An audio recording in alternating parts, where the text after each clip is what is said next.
Ladies and gentlemen, good day and welcome to the Poonawalla Fincorp Limited Q2 FY25-26 earnings conference call. We have with us today on the call Mr. Arvind Kapil, Managing Director and Chief Executive Officer, Mr. Sunil Samdani, Executive Director, Mr. Sriram Iyer, Chief Credit and Analytics Officer, and other senior management officials. As a reminder, all participant lines will be in the listen-only mode, and there will be an opportunity for you to ask questions after the presentation concludes. Should you need assistance during the conference call, please signal an operator by pressing star and then zero on your touchtone phone. Please note that this conference is being recorded. I now hand the conference over to Mr. Arvind Kapil, Managing Director and Chief Executive Officer of Poonawalla Fincorp Limited. Thank you, and over to you, sir. Thank you. A very good evening to all of you. Wish you all and family a happy and prosperous Diwali. It's a pleasure to interact with all of you. Let me begin with a broad, quick sense in the industry perspective that I see that translates, I believe, into the growth story that we are following right now. If you look at the domestic economy activity, it remains resilient, assessment, and is expected to maintain momentum. I believe supported by key domestic drivers like GST reforms, moderation in the inflation, cut in the CRR repo rates. I also see the GDP expansion has been very robust in quarter one. Coming specifically to Poonawalla Fincorp, we are currently in an intensive investment phase that is strategically designed to drive long-term, predictable, sustainable profitability with a risk-first and governance-first approach. This expansion will enable us to achieve stronger operating leverage, result in lower credit cost ratios that we are aspiring, higher sustained profitability, and of course improved ROAs. Let me give you some precise points, a sense on the key highlights for the quarter. Our AUM grew at around 68% year-on-year, 15.6 quarter-on-quarter, standing at 47,701 crores as on September 30th, 25. Total disbursements in quarter two financial year 26 grew by around 16 quarter-on-quarter in comparison to 13.6 growth in quarter one. Disbursements have almost doubled on a year-on-year basis. Our new product disbursement stands at approximately 750 crores for September, month of September. The whole idea was to give you guys a sense as to how the ground level traction is playing out for the new products that we launched probably not more than 5-6 months ago. New product contribution to disbursement in quarter two financial year 26 stands at 17% compared to 11% in comparison to the previous quarter, which is quarter one. Our on-book secured mix stands at 56%. Shares worth around 1,500 crores have been infused by the promoter. You're well aware of that, through the preferential issue on the private placement in quarter two, which reinforces the promoter's confidence. Net interest margin stands at 8.4 in quarter two versus 8.32 in quarter one. So it's an uptake of around 8 basis points. I think it started to move up. Our GNPA for quarter two stands at 1.59 versus 1.84 in quarter one, 26. It's a drop of 26 basis points. I would treat this as a pretty important and noteworthy. Noteworthy, I would treat it because if you really go into the details and you see that GNPA, it remains stable in absolute terms too, which is the absolute cost of 711 crores this quarter as against 712 crores last quarter, despite the growth. So the 1.59, I think, would be fairly solid in my assessment. Our stage one asset rose to 97.1. Another point that I would treat as a pretty solid for our foundation that we've reached, as compared to 96.5% in quarter one. Now, why is stage one assets important? Because this reflects stronger asset quality and stable borrowing performance. And this is, in my experience, a true representation of times to come on the credit cost. Because if your stage one asset rises to 97.1, even if you see industry standard, you will be fairly on a strong wicket compared to probably the competing landscape. And this improvement underscores our continued focus on the prudent underwriting and effective risk management. So both GNPA as well as stage 1 assets, I think, is a significant turning point if I have to look at the future in terms of our credit costs. Our stated objective is to achieve one of the best in-class credit costs, and with that we stand by. These two indicators that I just gave you are, I think, on a fairly solid wicket.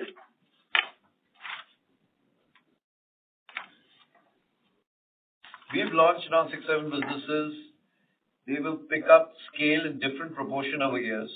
You will have the same calibration playing in the range of 1.5 to 2% as the new product contribution gets more representative in size. So they're better yields, they're more representative in size, and we are very excited about the momentum.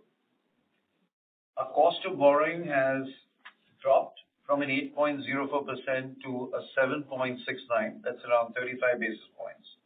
One of the key levers was NCD contribution, which has substantially increased from a 7% in March 25. As of June 2025, it reached 24% and now closer to 35% approximately till date, adding strength. That's now, as of now, adding strength to long-term capital funding. Our aim is to ensure stable and cost-efficient funding. So we had promised the markets that our NCDs will come up within a year or two. We're happy to share that it's already ranging in the range of 30 to 35%. And this, I think, will be a very strong sense, not just as a strength in terms of drop in borrowing cost. It also adds a lot of stability from a risk management on the liability side, because you start developing that market in terms of long-term funding.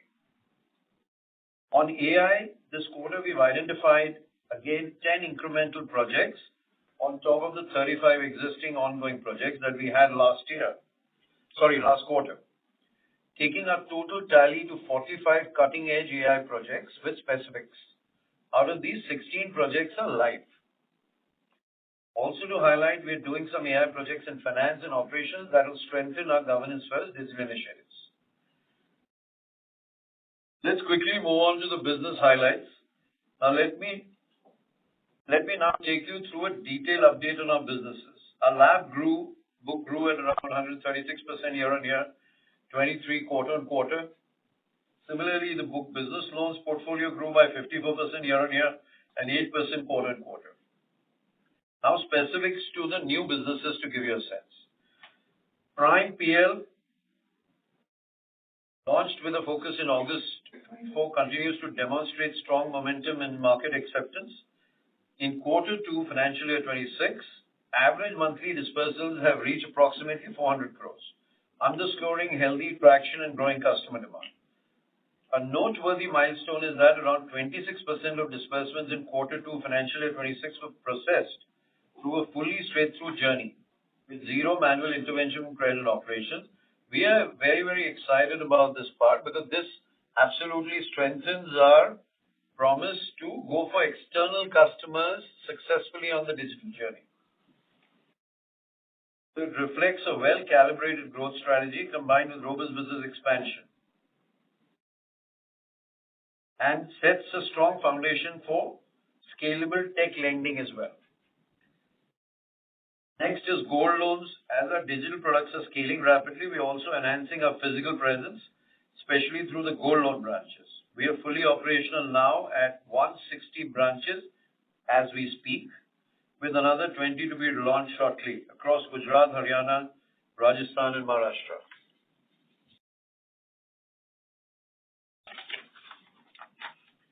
Gold adds strength to our secured book of products.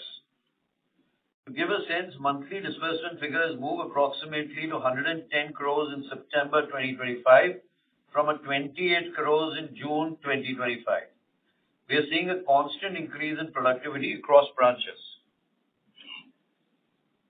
We are on track to meet our objective of launching 400 branches by March 2026, out of which 95% of these branches will come up in Tier 2 and Tier 3 markets in line with our strategy to create multi-product distribution points in high-potential locations. Moving to the consumer durable loans snapshot. As of September 2025, we're live with 10,000 plus dealer distribution points spread across 190 locations approximately. We're confident to hit 12,000 dealership distribution points by the end of the year is what we had committed. The business traction is building well. The market response is substantially better than our expectations. To give a sense, we almost doubled the disbursement value to approximately 65 crores in September from June 2025. Confident to keep on multiplying the customer acquisition through this business. This business will create a massive customer franchise for Poonawalla Fincorp at a fairly accelerated level on very well-calibrated homes. We've started penetrating regional retail chains, which will help us increase our distribution strength. We've already onboarded several major mobile OEMs and also moving on onboarding leading OEMs in the consumer durable space. We would also like to highlight our Fin EMI card, which has been receiving great customer acceptance in the market. Customers have pre-approved offers that they can utilize as per their convenience at any of our now 10,000 dealer touchpoints. 94% of our consumer durable loans customers acquired in September 25 have taken up Fin EMI cards. We will soon be launching the card on our website and app for direct customers as well and build that strength. In commercial vehicle business, almost all business metrics have doubled. Beginning these disbursements, which have doubled, have reached approximately 100 crores in September 2025 as against June. Geographical footprint of CV business is widened to 49 locations till September 2025 as against 27 locations in June 2025. Our channel distribution has more than doubled and has strengthened to 450 channel partners as of September 25. Parallelly, we've successfully launched new commercial vehicle business through quarter 2 26 and have dispersed 50 crores during the quarter. This will complement our primary business segment, which is used commercial vehicle loans. CV business is now live in all 12 states as part of our phase 1 geo expansion plan. Education loans, a quick snapshot in a field. 6 months after launching the business, we've logged in over 10,000 files, have onboarded 200 consultants and strategic partners. During this fall season, we've dispersed a milestone of 100 crores in a single month. As of September, we have approximately 1,000 customers. By the end of 26, we are poised to scale our network to 500 plus education consultants and leverage on our unique instant sanction product offering. The idea is to focus on building the distribution and focus on postgrads as a core segment.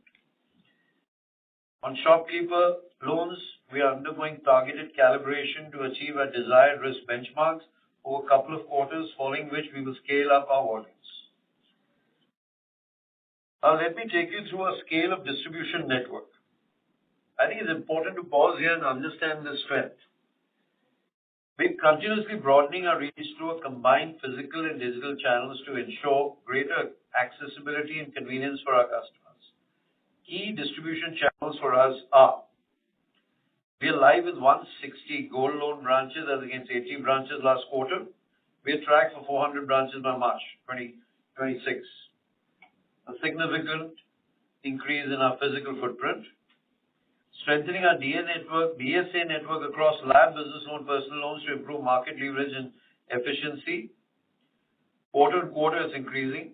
Quantum leap in consumer durable dealer distribution points from 3,000 in June 2025 to 10,000 points in September, which is a jump over 3 times from the previous quarter. We've doubled the education counselors from 100 in the last quarter to 200. Collaborating with 450 plus commercial vehicles against 200 in June 25. Effectively doubling our presence in the quarter for the customer acquisition. Rolling out industry first end-to-end digital journeys across various products to enhance customer onboarding and service. Enhancing our experience on the website and digital platforms to strengthen online customer acquisition and engagement. leveraging technology-driven marketing strategies to target new customer segments with precision and efficiency, which I'll cover in little detail later. Now, let me cover the critical strategic pillars that will differentiate us as we scale. Digital transformation, digital marketing, and artificial intelligence and debt strategy. I think these four I'd like to cover, give you a sense, because there's a fair amount of work happening which will play out as we scale. I'll provide a comprehensive overview for each domain to illustrate the key initiatives underway. I believe this could be a multiplier effect to generate for our businesses. The first pillar, quick one, is digital transformation. PFL has embarked on digitization and automation initiative for its operational processes that are leveraged across life cycle of the loan. While this would cover the entire life cycle of the loan, the current digitized plan covers loan servicing, regulatory and compliance reporting, EMI presentation and payments, which will strengthen our governance-first approach. On loan servicing, this will reduce the turnaround to action customer requests for foreclosures, part payment, auto refunds, and TDS certificates. Additional channels of WhatsApp, SMS for delivering customer documents will be introduced, complementing the current channels like email. Regulatory and compliance reporting will be made faster while maintaining accuracy in the various digital initiatives like CIC reporting automation across systems and automation of CKYC update. Straight-through processing of EMI mandate will ensure faster payment application and reduce manual effort. These digitization initiatives will be implemented in the next 2 quarters. Overall, these initiatives will ensure faster turnaround on operational activities, reduce manual errors, increase scalability of operations to support the planned business growth without equivalent incremental cost in operations. And the most important is, the more you automate pieces like operations and finance, the more closer you get to solid governance. Because it's absolutely leaves audit trails and it's the right way to build the building blocks of the company from here on for the next 12 months. PFL has also embarked on automation in finance on similar governance-first approach. High on compliance and system-driven process in finance function. This would be achieved by maximizing automation of intermediary processes to deliver seamless financial workflows. Automation is planned across multiple work streams, including budget control, reconciliations, regulatory reporting, liquidity management, payouts, and taxation, to name a few. The budget control automation shall facilitate system-driven budget tracking and variance across departments, improving financial governance and enabling data-driven decision-making. In liquidity management, the daily computation of liquidity coverage ratio will be automated. The indirect tax automation will include automation of state-level distribution of the input tax credit on common services. Overall, net the finance automation results in a handoff system-driven, more efficient finance operation in the next 9 to 12 months. Both automation in finance and operations clearly is we are walking the talk on governance, in my limited view.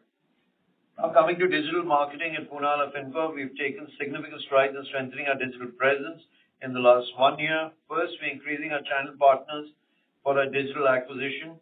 While Google and Meta remain important pillars of our digital acquisition ecosystem, we'll now build capabilities to scale our presence even beyond these platforms by partnering with over 30 digital affiliates and publisher networks.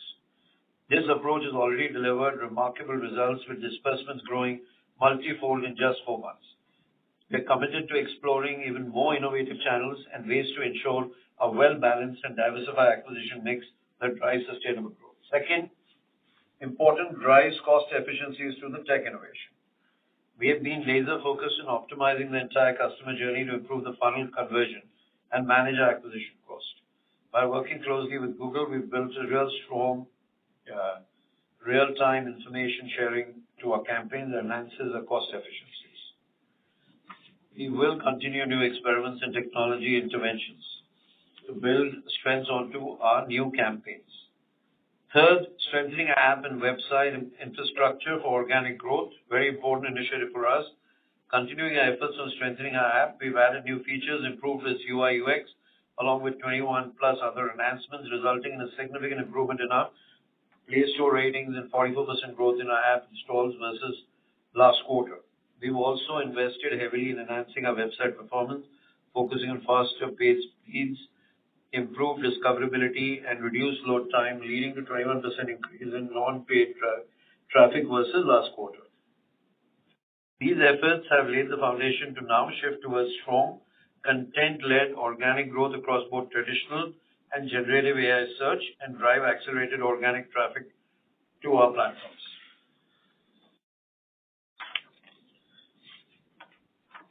Fourth, we're building a MarTech-driven growth engine, which is another key area of focus that has been the build-out of cutting-edge MarTech architecture to support our growth ambitions. Fifth, strengthening our brand through social campaigns. Finally, we're committed to building a stronger, more engaged brand presence with our latest festive social campaign that we have recently released. We aim to drive awareness of our brand promise of being the most trusted financial services brand. A noteworthy aspect of this campaign is that its production is AI-led, including visuals, music, and even vernacular translations. We strongly believe that by leveraging AI analytics and MarTech and the customer-centric approach, we're building a scalable, sustainable acquisition model. Let me cover the third and important pillar, that's AI, on the overall game plan. At the very outset, we had shared our vision to become an AI-first organization with analytics and AI positioning as the foundation pillars of a transformational journey. With several AI solutions being built in-house to strengthen internal capabilities, a few being developed in collaboration with strategic vendor partners to accelerate delivery and scale. We have mapped out incrementally 10 AI projects, which takes our total tally now to 45 AI projects across the organization. We are truly excited with this. Let me give you a sense. In taxation, for example, we're solutioning the TDS receivable consolidation process within the taxation function to eliminate manual reconciliation across multiple systems. Leveraging AI, the solution will extract, format, and consolidate data into standardized TDS registers, enabling accurate year-wise reconciliation. AI-driven anomaly detection will enhance data integrity, reduce errors, and support compliance.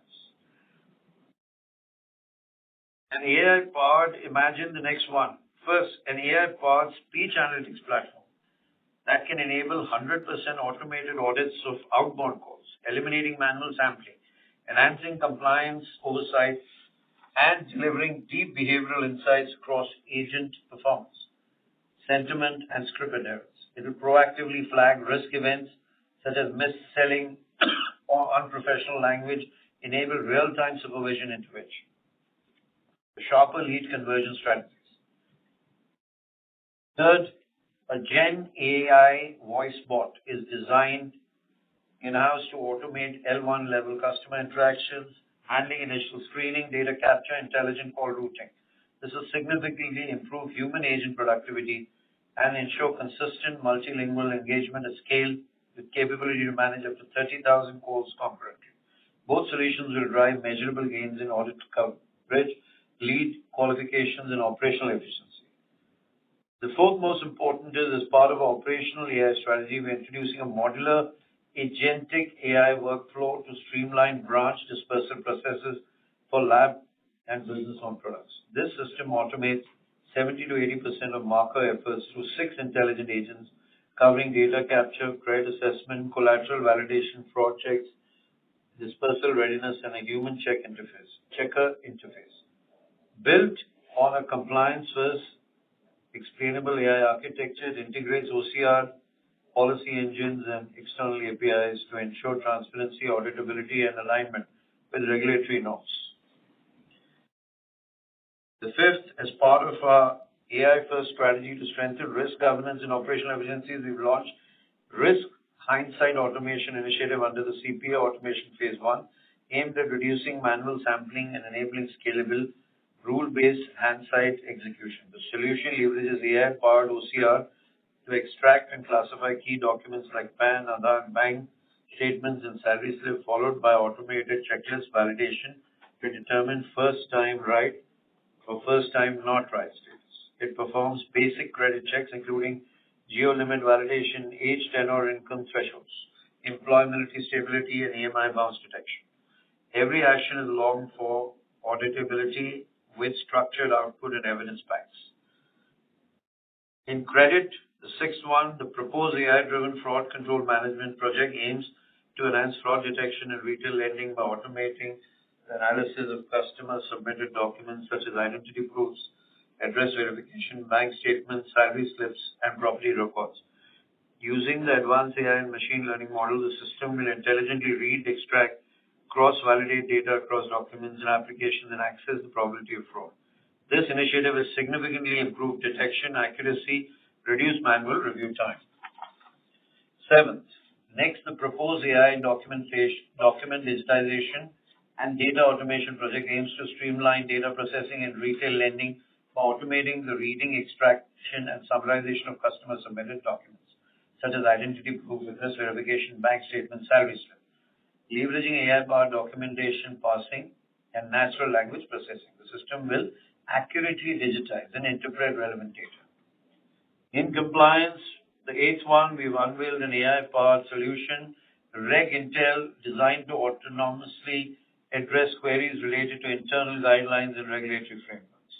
In strategy, AI-driven RPA, this initiative is designed to create intelligent agents that execute tasks based on user-defined instructions or end objectives while maintaining process governance to human-in-the-loop interaction. The agent performs routine actions autonomously but prompts the user for critical steps, such as completing payment transactions or submitting applications, ensuring compliance and oversight. 10th, the completion mapping. The completion mapping project aims to deliver real-time AI-powered insights into the competitive landscape, enabling data-driven strategic decisions, improving our ability to respond to the market forces. So these are the 10 AI projects. The whole idea is to have every small and large piece of the organization walking the road of AI and building your skill sets around it, and efficiencies kicking in thereafter. Finally, let me talk about our liability debt strategy. Just to reiterate, the cost of borrowing, our shared with you, is improved to 7.69 from 8.05, 35 basis points. As part of our long-term debt strategy, it's personally driven by all of us. We'll continue to focus on raising NCDs to optimize the borrowing costs and improve diversification of the borrowing mix. That's the important part here. I'm again happy to inform you that in line with the guidance, we successfully raised 2355 crores through the secured NCDs during quarter 2, a total of 7800 during H1.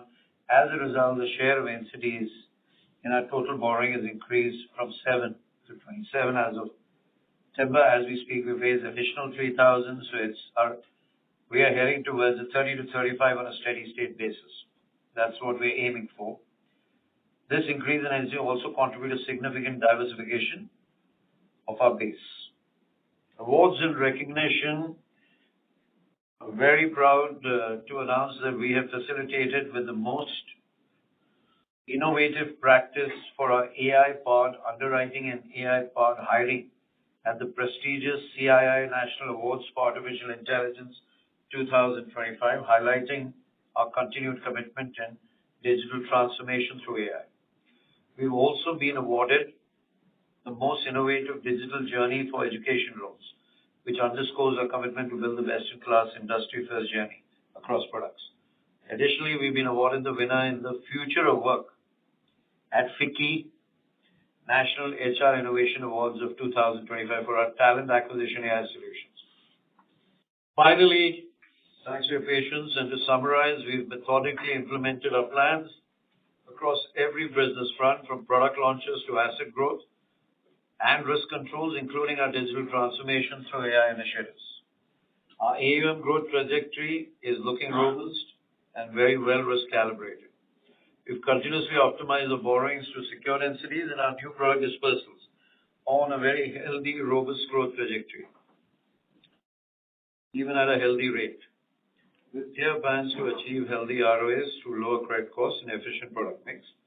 Our diversified investments, technology-led transformation, and distribution expansion are laying a strong foundation for growth, operational efficiency, and sustainable profitability in the coming quarters. With this now, I'd like to hand over to Sriram to give you a flavor on the risk management. Thank you, Arvind. Good evening, everyone. Recently, there has been a pivotal evolution in India's indirect tax framework, the GST 2.0. This evolution is signaling a strategic shift in policy direction aimed at enhancing compliance, transparency, and efficiency. The reduction of GST in major categories is projected to foster consumption, credit demand, and MSME growth. The reclassification of goods and services is expected to lower household expenditure, encouraging spending, particularly during the high demand periods such as the festive season. Strategically, GST 2 aligns with the government's broader objective of fostering inclusive economic expansion and reinforcing India's growth momentum. This, accompanied with the RBI's proposal on strengthening the credit quality assessment tool by moving to a weekly bureau reporting, would make credit reports more current and reliable for lenders. Reforms released by government and calibrated recommendation on strengthening credit quality framework resonate to provide a healthy credit code demand and supply equation. Poonawalla Fincorp has been able to ride the growth momentum wave with a risk-calibrated approach, ensuring sustainable, predictable business growth. The collaborative efforts across risk, credit, and collections have supported to build a calibrated book, resulting into superior risk-adjusted return. Focusing on the asset quality, let me give you a glimpse on the key trends. The GNPA has improved to 1.59 in Q2 FY26 versus 1.84% in Q1 FY26. In absolute terms, GNPA is at 711 crores for the Q2 FY26 versus 712 crores in Q1 FY26, indicating stable asset quality. Over the last, there sequential quarter-on-quarter improvement in stage 1, stage 2, and stage 3 composition of assets and advances, which highlights our calibrated approach to portfolio expansion and strengthened debt management practices. On stage 1 composition in Q2, it was spoken about a little earlier. It was FY26 is at 97.1 versus 96.5 in Q1 FY26. Also, on the stage 2 composition in Q2 FY26 is at 1.3% versus 1.6% in Q1 FY26. Stage 3 composition in Q2 FY26 is at 1.6% versus 1.8% in Q1 FY26. The quarterly credit cost has remained range-bound at 2.67% for the Q2 FY26 versus 2.61% in Q1 FY26 for the overall PFL book. For the 12 core products, the annualized credit cost is at 1.51% for the Q2 FY26. Our stated objective is to achieve best-in-class credit costs in the industry. For us to do that, we will normalize the STPL and instant loan book to reasonable levels, and the mix will show a declining trend as other products will start gaining full-scale participation in the product basket. We have launched 6 to 7 businesses to our existing product suite. All the new businesses are picking up scale in different quarters and different years and different proportions. Once all these start gaining adequate composition, Gold will be having a fairly strong delivery and model and distribution. Education loans will be strongly focused towards postgraduates. Likewise, commercial vehicles and LAP will also have a strong secured product foundation. Even if you look at unsecured, we will have a higher bias to salaried segment, and with our digital journeys, we get the first right to refuse. You will have the same calibration playing out closer to the best-in-class credit cost in the industry as the contribution of the new products gets more representative in size. As these factors, all these factors put together will support building a very strong credit calibrated book and credit cost with downward bias on a year-on-year basis. With reference to the erstwhile STPL, the credit empowerment charged to P&L in FY25 and attributed to the erstwhile STPL book was 1,339 crores on an average AUM of 4,839 crores. This was out of the overall credit impairment charged to P&L of 1,553 crores, representing 27.67% for the financial year 2025. In the last quarter, the credit impairment on the erstwhile STPL book was 64 crores, and in quarter 2 FY26 is 57 crores. The erstwhile STPL book, which was 4% of the total on-book AUM as of June 25, is now down to approximately 2% as of September 2025, of which 70% is zero DPD and the book is adequately provided. The worst is behind us.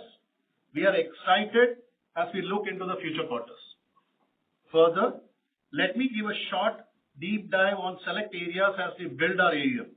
The comprehensive overhaul of our instant digital consumer loan policy and control framework was done that aimed in strengthening credit risk management and improving portfolio performance. We have incorporated specific correction and calibration driven by 6 to 7 enhanced controls beyond account aggregator to improve the credit quality. This multi-pronged risk framework covered the multi-bureau strategy augmented with cohort-level risk models, industry fraud alert controls, identity triangulation framework, introducing of channel pre-screening criteria, alternate data-driven profiling, geo-risk intelligence enabling location risk categorization, and enhanced predictive risk framework. These refinements have supported to building a better calibrated instant digital consumer book.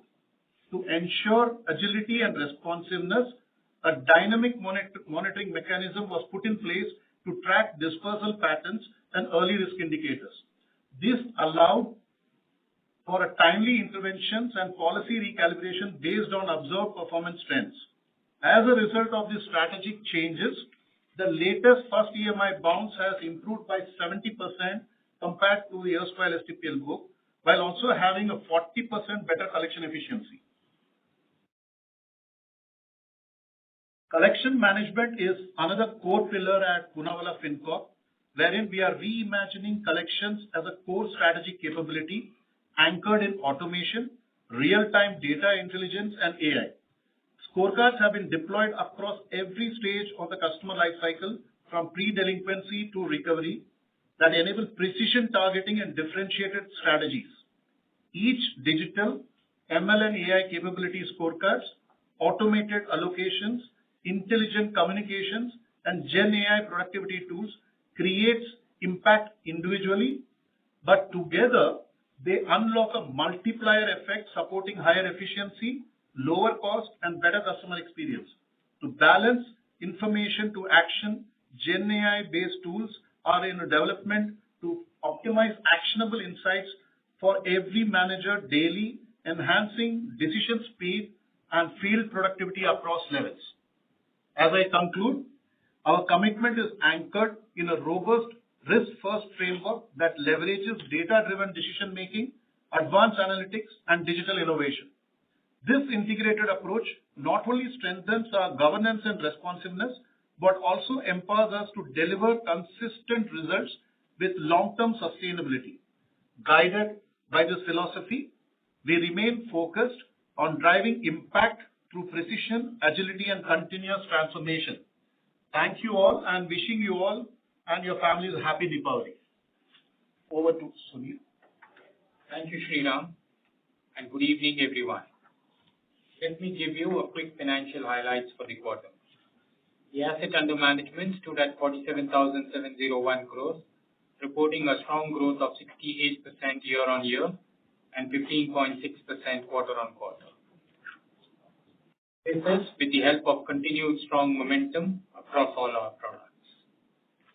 Part of our debt strategy and the projected AUM growth, we continue to further diversify our liability book with special focus on increasing the share of NCDs. Accordingly, the share of long-term borrowing has gone up by approximately 5% quarter-on-quarter, from 75% to 80% in the overall borrowings. The share of variable rate borrowing stood at 55%, with another 10% of capital market borrowings with an average tenor of approximately 3 months, puts us at an advantageous position in a declining interest rate environment. Our net interest income, including fee and other income, continue to grow healthy, standing at 905 crores for Q2 of FY26, which is up 17.8% quarter-on-quarter. This is despite increasing share of secured asset books and recalibration of first-while STPL portfolio. The cost of borrowings dropped to 7.69% for the quarter versus 8.04% in Q1 of FY26. This is on account of overall reduction in interest rate and increase in capital market borrowings. OpEx to AUM ratio was stable at 4.8% as we continue to invest in new businesses and distribution. In line with our growth strategy, during the quarter, we increased the employee base to 5,081 and expanded our branch network to 260 plus currently. We're talking about today. The pre-provisioning operating profit during the quarter was 387 crores, which is a 19.1% increase quarter-on-quarter. Our asset quality improved quarter-on-quarter with gross NPA at 1.59%, resulting in a 25 bps reduction quarter-on-quarter. And net NPA stood at 0.81%. Our provisioning coverage ratio stood at 49.65%. Our profit after tax stood at 74 crores during the quarter. This is despite the company making significant investments in new businesses, branches, AI, and technology.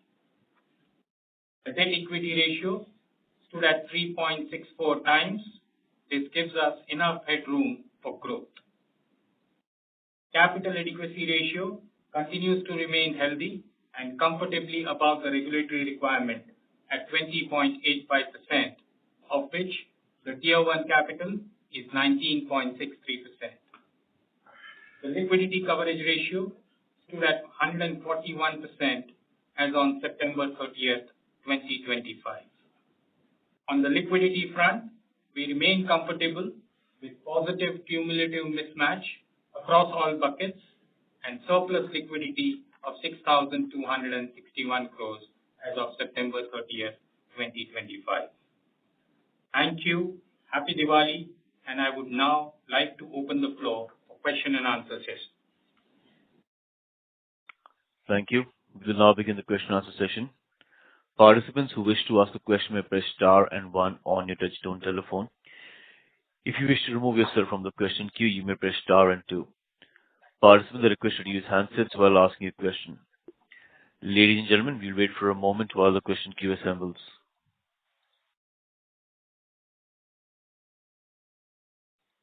We have the first question on the line of Chintan Shah from ICICI Securities. Please go ahead.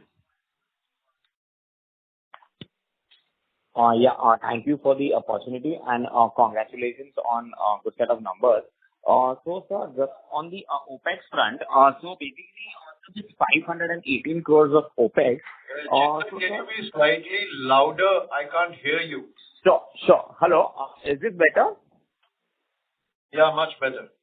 Yeah, sir. So, first of all, thank you for the opportunity and congratulations on a good set of numbers. So on the OPEX front, largely, I wanted to understand, so of this 518 crores of OPEX, so what will be the split of the OPEX in terms of basically the apart for the non-employee cost, how much of that would be towards this technology initiative that we have been taking, and what would be towards the probably outsourcing or the DSA cost? Just firstly on that. Chintan, we've not given a breakup right now on the same.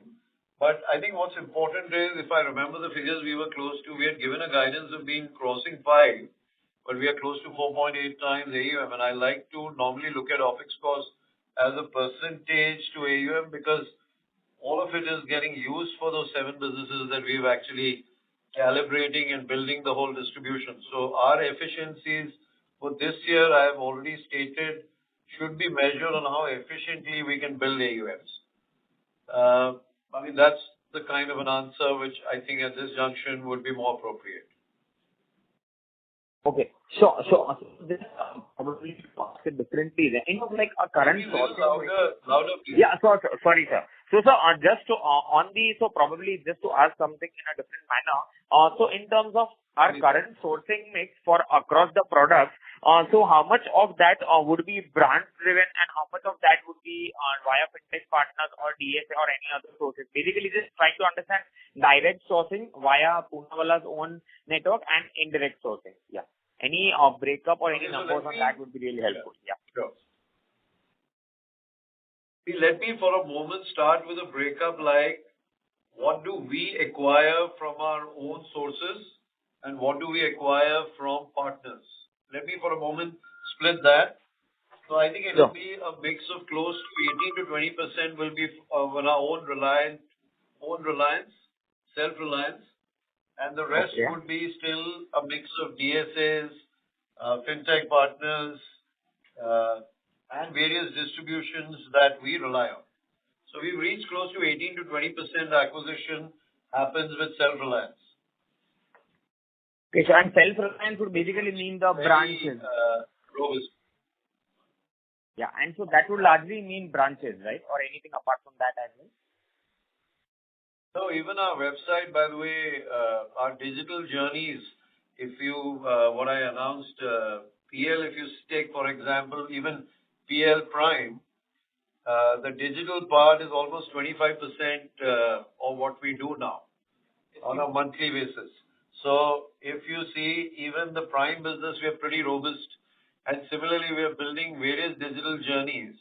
And if you saw the reason I shared our marketing plans of using Google and Meta was to tell you that that is basically a hint in the direction that we are doing a fair amount of bit to make our awareness in the virtual world, to build that strength, to rapidly expand our acquisition directly on all digital acquisition that we do today.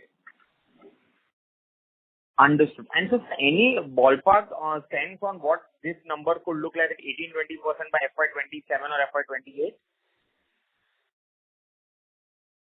To be honest, the plan is to grow it. It should be year on year growing. It's difficult to say what number it will be, but self-reliance would be an important initiative for us. But it should grow upwards and grow in a growing direction because the businesses we are acquiring obviously has much better cost, has much better efficiencies, and much more self-reliant. Sure. Understand. And just one last thing just happening on this again. One thing, as your customer franchise, sorry, Yeah. I'll just add one more thing. No worries. As your customer franchise grows, remember one thing, as your cross-sell base grows, the number of customers actually coming back to us on the initiatives of marketing as well as on the in-house reliance substantially would go upwards.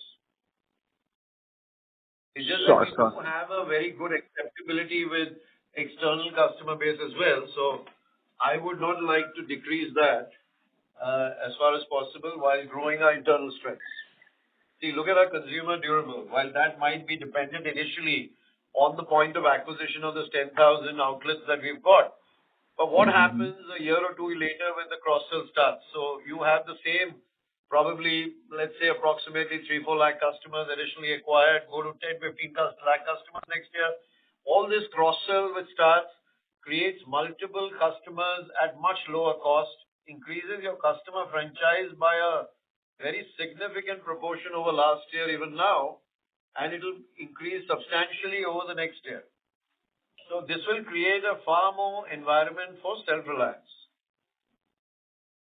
Sure. Understand. Just one last thing on what would this number be around in March 25 quarter, that is Q4 FY25? This would be how much? Around 10-12%? I think you should take it as 18 to 20. I don't think, Okay. I mean, I haven't mastered every quarter on quarter from exact number, but Sure. you No worries. feel that the one thing, self-reliance is increasing, but I'm also building multiple distributions. Like in education loans, we are building our entire franchise. I shared with you on that entire distribution we are building on counselors. On commercial vehicles, we've gone to 400 plus dealers. On consumer durable, we are building a whole 10,000 outlets, going to 12,000, maybe 20,000 next year. So with this kind of thing, we are building almost 5-6 distributions. That's why if you heard my second or third page when I actually took out some time to recalibrate for you. One of the big strengths the company is building, I realize, in my limited assessment is you're building multiple distributions. So one strength could be in-house in that. Otherwise, we are also calibrating and building multiple distributions across gold, across geographies, across our digital penetration, across various products that we've launched. Sure. This is super useful, and I'll probably get back in the queue for further questions. Yeah, Thank you, and and if you see all the the very deliverables also, which is the brass tacks, quarter on quarter, we are almost either doubling or tripling stuff, and we are moving at a very healthy rate. For all the projections that we had done for this year, we do expect most of the run rates to be fairly more robust than our plans. Sure, sir. Thank you so much, sir, for the detailed answer. Thank you. No, thanks for coming. All the best. Thanks. Yeah.